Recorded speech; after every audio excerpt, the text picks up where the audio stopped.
င်္ဂလာမနက်ခင်းလေးပါရှင်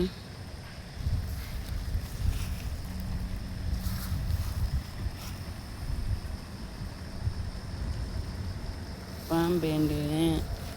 တဘာဝရှိခင်များကိုနေ့စဉ်မပြတ်တင်ပေးပါမယ်ရှင်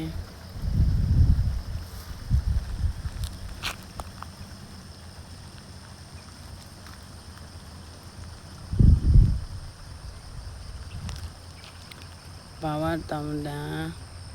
ဆိုင်လန်းဆိုပြမှုကိုအားပေးပါအောင်